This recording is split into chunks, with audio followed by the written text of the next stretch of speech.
Selamat memperingati hari ulang tahun kemerdekaan Indonesia yang ke-76.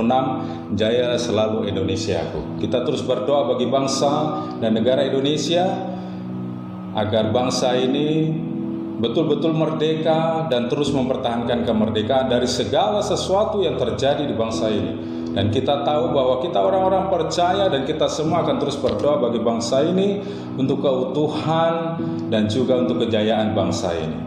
Karena kita percaya bahwa Indonesia adalah biji mata Tuhan dan Indonesia ada di hati Tuhan.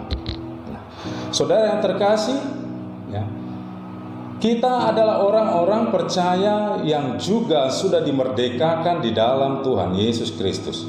Kita adalah orang-orang merdeka yang betul-betul merdeka.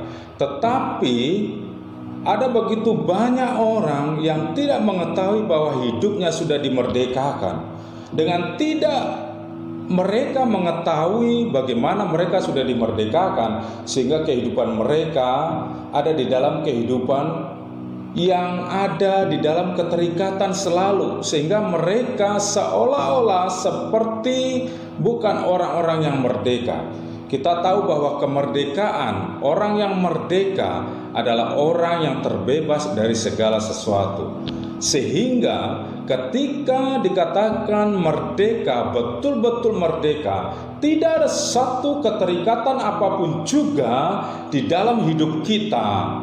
Kita tidak terikat dengan hal-hal duniawi, kita tidak terikat dengan segala apapun juga. Kita tidak terikat dengan dosa, kita tidak terikat dengan hal-hal yang bersifat duniawi. Tetapi kita betul-betul merdeka sebab Tuhan Yesus sudah memerdekakan hidup kita. Ia mati di kayu salib. Bukan hanya untuk kita orang-orang percaya, bukan hanya untuk saya, bukan untuk saudara saja, tetapi untuk semua orang. Sehingga Yesus adalah milik saya, Tuhan Yesus milik saudara, dan Tuhan Yesus adalah milik semua agama. Tuhan Yesus milik semua orang-orang di dunia. Nah, oleh sebab itu, kemerdekaan yang sudah diberikan ini, mari kita melakukan yang betul-betul orang yang merdeka di dalam Tuhan. Sehingga kehidupan kita bukan kehidupan yang lama, bukan kehidupan orang yang belum merdeka, bukan kehidupan orang yang belum bebas, tetapi mari kita melakukan dengan kehidupan orang-orang di mana yang sudah dibebaskan dari segala sesuatu oleh Tuhan kita.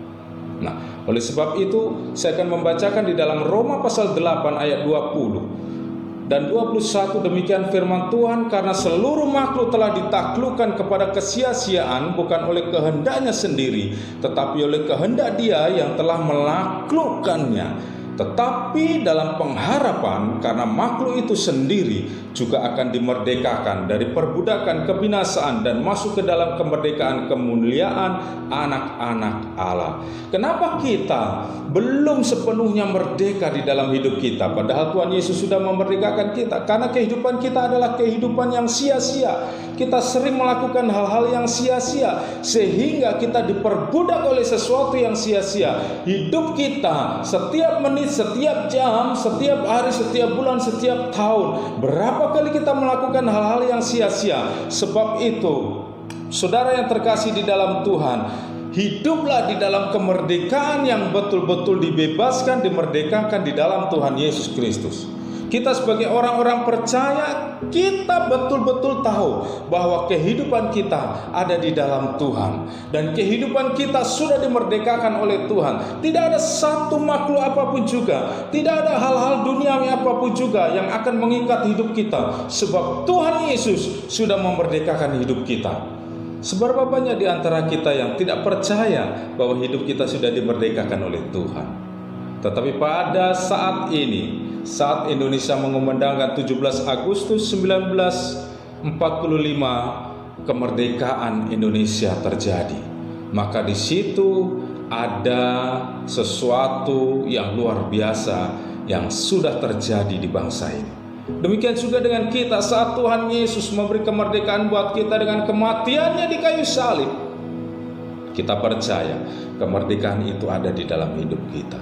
Tetapi kita tidak boleh tinggal diam. Kita harus mempertahankan kemerdekaan itu dari segala rongrong apapun juga, dari segala rongrongan apapun juga, bahkan dunia ini sekalipun saat merongrong iman kita, maka kita harus tetap merdeka di dalam Tuhan. Iman kita justru bertumbuh di dalam segala hal yang terjadi. Begitu banyak goncangan yang terjadi di bangsa ini setelah 17 Agustus 45 terjadi presiden pertama kita mengumandangkan kemerdekaan. Banyak sekali terjadi rongrongan di bangsa ini. Tetapi Indonesia tetap jaya sebab seluruh rakyat Indonesia mempertahankan kemerdekaan itu.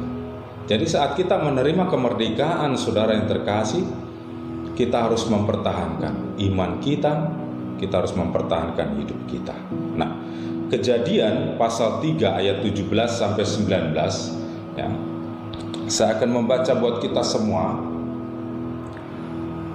Kejadian pasal 3 ayat 17 sampai 19 berkata demikian. Lalu firman-Nya kepada manusia itu, karena engkau mendengarkan perkataan istrimu dan memakan dari buah pohon yang telah kuperintahkan kepadamu, jangan makan daripadanya, maka terkutuklah tanah karena engkau. Dengan bersusah payah engkau akan mencari rezekimu dari tanah seumur hidupmu. Semaduri dan rumput duri yang akan dihasilkannya bagimu, dan tumbuh-tumbuhan di padang akan menjadi makananmu. Dengan berpeluh engkau akan mencari makananmu sampai engkau kembali lagi menjadi tanah, karena dari situlah engkau diambil, sebab engkau debu dan engkau akan kembali menjadi debu. Saudara yang terkasih, kemerdekaan manusia yang pertama, Adam dan Hawa, adalah orang-orang yang sudah dibebaskan dan mereka bebas apapun yang mereka lakukan. Bahkan Tuhan berfirman untuk mereka boleh menguasai seluruh isi daripada Taman Eden. Tetapi ada satu hal yang membuat kemerdekaan itu hilang dalam diri mereka, yaitu saat mereka menerima dan saat mereka mau menerima tipuan daripada iblis. Di saat itulah terjadi kutukan di dalamnya, bahwa mereka harus mencari makan dan terkutuklah tanah yang kita injak, sehingga manusia harus mencari makan, mencari rezeki dengan bersusah payah. Saudara, kemerdekaan itu hilang begitu saja. Apapun yang mereka lakukan di taman itu adalah milik mereka, Tuhan katakan. Tetapi itu hilang begitu saja karena apa? Keangkuhan di dalam hidup mereka, seolah-olah mereka bisa melakukan apapun juga tanpa Tuhan dalam hidup mereka. Bahkan tipuan iblis ada dalam hidup mereka, sehingga mereka ada di dalam perbudakan dosa. Dan itulah awalnya bagaimana manusia terkutuk, manusia diperbudak oleh dosa. Dengan berbagai banyak cara Tuhan boleh lakukan untuk mengembalikan kebebasan dan kemerdekaan mereka. Tetapi kehidupan manusia lebih kepada egoisme dan keinginan diri sendiri yang kuat. Bahkan sampai sekarang kita bisa melihat bahkan keinginan-keinginan itu lebih besar daripada apa yang mereka boleh berikan kepada Tuhan. Sehingga pikiran, hati, dan hidup manusia seolah-olah sudah diperbudak oleh dunia. Dan itu bukan saja seolah-olah diperbudak, tetapi masuk di dalam jerat, sehingga mereka ada di dalam dosa yang menghukum kehidupan manusia. Nah, saudara yang terkasih di dalam Tuhan, di dalam Roma pasal 8, kita sudah membaca bahwa kehidupan manusia seutuhnya adalah milik Tuhan. Dan kehidupan manusia yang tadinya diberikan kehidupan yang layak kemerdekaan, tetapi mereka telah melalaikan semua itu. Tetapi kita melihat dengan pengorbanan Yesus di kayu salib, sehingga kemerdekaan itu boleh kita terima. Kita orang-orang percaya bisa merdeka seutuhnya. Tetapi toh hari ini masih begitu banyak orang-orang percaya tidak dapat merdeka seutuhnya dalam hidup mereka. Mereka masih diikat oleh ikatan dunia, mereka masih diikat oleh dosa, diperbudak oleh dosa, dan kehidupan mereka tidak bebas di hadapan Tuhan. Bahkan mereka menghambakan diri kepada hal-hal yang lain, bukan kepada Tuhan. Roma pasal 8 ayat 2 berkata, Roh yang memberi hidup telah memerdekakan kamu dalam Kristus dari hukum dosa dan hukum maut. Ada dua hal yang dimana Kristus sudah memerdekakan hidup kita, dan kita harus tahu ini, bahwa kedua hal ini adalah dimana sesuatu hal yang sangat-sangat kuat mengikat hidup kita. Yang pertama adalah hukum dosa dan hukum maut. Jadi dalam hal ini ada dua hal, yaitu hukum dosa dan hukum maut. Nah, saudara, jika kita yang pertama ada di dalam dosa, kita menjadi budak dosa, kita tahu kita sudah menjadi budak dosa, kita sudah menjadi budak dosa, ya. Saat kita hidup di dalam dosa, kita tidak lagi hidup di dalam Tuhan. Di dalam Kejadian pasal 3 ayat 17 sampai 19 yang kita baca, bahwa kehidupan kita sudah di dalam kesia-siaan. Hidup kita sudah di dalam kesia-siaan karena apa? Karena kita sudah ada di dalam pemikiran-pemikiran yang dosa. Nah, sehingga kehidupan kita ada terikat di dalam dosa. Apa sih kehidupan apa yang kita terikat dengan dosa? Saudara yang terkasih, kita tahu bahwa ya, kehidupan dosa ya, yang tadinya kita berdosa, ya, manusia pertama Adam dan Hawa melakukan dosa, maka terkutuklah semuanya. Nah, oleh sebab itu ya, dosa sudah ada di dalam hidup kita. Saudara bisa bayangkan ya, saya mempunyai anak kecil dan saudara mempunyai anak. Kita orang tua tidak pernah mengajarkan kepada anak untuk berbohong. Tetapi anak kecil sudah bisa berbohong. Karena apa, saudara? Karena ada dosa yang masih terikat di dalam kehidupan. Jadi itu harus diputuskan. Nah, oleh sebab apa? Oleh sebab kita sudah orang-orang merdeka yang dimerdekakan oleh Tuhan. Dan saat kita betul-betul memberikan hidup kita di dalam Tuhan, maka Roh yang memerdekakan kita akan memberikan kekuatan bagi kita untuk kita mempertahankan kemerdekaan itu. Nah, hidup di dalam dosa berbeda dengan kita melakukan dosa secara tidak sengaja. Bapak Ibu Saudara, saya akan memberikan contoh. Jika kita hidup di dalam dosa, kita tahu bahwa itu dosa, kita terobos terus, kita melakukan itu terus, karena kehidupan saya sudah ada di dalam dosa. Itu sebagai contoh. Jadi ketika saya tahu bahwa itu dosa, tapi saya tetap melakukannya, maka saya sudah hidup di dalam dosa. Itulah orang-orang yang hidup di dalam dosa. Jadi ciri-ciri orang yang hidup di dalam dosa adalah saat itu tahu itu dosa, dia tetap melakukannya, maka percayalah, mereka, orang itu hidup di dalam dosa. Berbeda dengan kita sudah dimerdekakan, lalu kita melakukan dosa, mungkin marah, ya, mungkin kita melakukan hal-hal yang di luar bagaimana Tuhan bekerja dalam hidup kita. Tapi kita cepat menyadarinya dan kita cepat meminta ampun kepada Tuhan. Nah, ya, dosa apapun tetap menjadi dosa. Dosa kecil, dosa besar tetap dosa.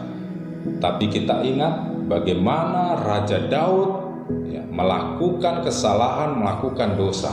Tapi apa yang ia lakukan? Dia cepat meminta ampun di hadapan Tuhan dan dia cepat berhadirat di hadapan Tuhan. Dia berkata, "Ampuni aku Tuhan." Dan dia sadar bahwa apa yang ia lakukan salah. Tetapi saudara tahu, raja pertama yaitu Raja Saul, dia memiliki kesalahan, memiliki dosa, tetapi ia tidak cepat sadar dan ia tidak menyadari akan kesalahannya. Jadi Bapak Ibu Saudara yang dikasihi Tuhan, jika kita tahu itu salah, mari jangan kita lakukan. Mari kita hidup di dalam kebenaran firman Tuhan, sehingga kita tidak hidup di dalam dosa lagi. Kita adalah orang-orang yang dimerdekakan. Kita diciptakan Tuhan untuk melakukan perbuatan-perbuatan yang baik. Kita diciptakan Tuhan untuk melakukan hal-hal yang benar. Nah, oleh sebab itu, janganlah kita hidup di dalam dosa lagi. Nah, itu yang pertama. Yang kedua, yaitu maut. Maut. Saudara yang terkasih, kita tahu bahwa keinginan dosa, ya, itu sudah tidak ada lagi di dalam hidup orang percaya. Dan saya percaya kita semua tidak ada berkeinginan untuk melakukan dosa, sebab kita adalah orang-orang yang merdeka. Nah, tetapi keinginan daging selalu ada, dan kita tahu bahwa keinginan daging itu adalah maut dikatakan. Dan keinginan daging itu dikatakan itu adalah perseteruan dengan Allah. Dan orang yang berseteru dengan Allah, dia tidak berkenan di hadapan Allah. Oleh sebab itu dikatakan bahwa keinginan daging kita kuat, tetapi kita mau berkata bahwa saya milik Tuhan. Mari kita sama-sama katakan bahwa saya milik Tuhan. Pikiran dan hati saya adalah milik Tuhan, sehingga hidup kita tidak ada lagi di dalam kehidupan dosa. Berapa banyak orang yang tahu bahwa itu salah, itu tidak benar, tetapi mereka terus melakukan hal itu. Sebab apa? Sebab kehidupan mereka sudah kehidupan di dalam dosa, dan maut mengintai hidup mereka. Bahwa keinginan daging kita itu adalah maut. Keinginan daging kita perseteruan dengan Allah. Keinginan daging kita itu tidak berkenan di hadapan Tuhan. Saya akan membacakan Roma pasal 8 ayat 6. Karena keinginan daging adalah maut, tetapi keinginan roh adalah hidup dan damai sejahtera. Mari katakan sama-sama bersama saya bahwa hidup saya ada di dalam damai sejahtera. Bahwa keinginan roh harus ada dalam hidup kita yang sudah diperbaharui dan dimerdekakan oleh Tuhan, sehingga kita betul-betul menjadi orang-orang yang merdeka di dalam Tuhan. Itulah hakiki kemerdekaan orang-orang percaya. Jadi jika kita terikat dengan hal-hal di dunia ini, kita masih terikat dengan hal-hal yang jasmania, maka kita masih diperbudak dengan hal-hal dunia. Jika kita masih terikat dengan hal-hal yang dunia, maka kita masih diperbudak di dalamnya. Oleh sebab itu, mari kita memberikan hidup kita lebih di hadapan Tuhan. Di hari kemerdekaan ini, bukan hanya bangsa Indonesia yang merdeka, tapi kita semua ingin bahwa hidup kita dimerdekakan seutuhnya oleh Tuhan. Nah, sebab itu mari kita melakukan sesuatu yang bukan sia-sia dalam hidup kita. Mari kita melakukan hal-hal tiap menit, tiap jam, bahkan setiap waktu hidup kita. Kita memberikan pikiran, hati, dan hidup kita kepada Tuhan. Tidak ada satu hal apapun juga yang dapat mengubahkan hidup kita kecuali kuasa Roh Tuhan. Nah, Bapak Ibu Saudara yang terkasih di dalam Tuhan, mari kita menjadi orang-orang yang betul-betul merdeka di dalam Tuhan. Jangan ada lagi terikat dengan hal-hal dunia. Jangan mau kita diperbudak oleh hal apapun juga.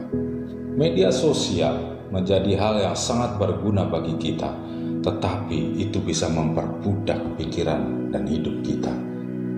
Tetapi hidup kita bukan kita lagi, tetapi Kristus yang ada di dalam hidup kita. Sehingga apapun juga yang ada di sekitar kita, kemajuan teknologi, kemajuan zaman boleh terjadi, dan itu akan terus terjadi. Tetapi kita tidak akan terikat dan diperbudak oleh hal itu semua. Justru kita akan melakukan kemuliaan Tuhan melalui hal-hal yang di dalam kemajuan teknologi maupun kemajuan zaman. Sebab kita tahu bahwa kemajuan teknologi dan kemajuan zaman setiap hari, setiap minggu, setiap bulan, setiap tahun, dan setiap masa akan mengalami perubahan dan mengalami kenaikan drastis di dalam teknologi yang canggih. Dan kita manfaatkan itu untuk kemuliaan nama Tuhan.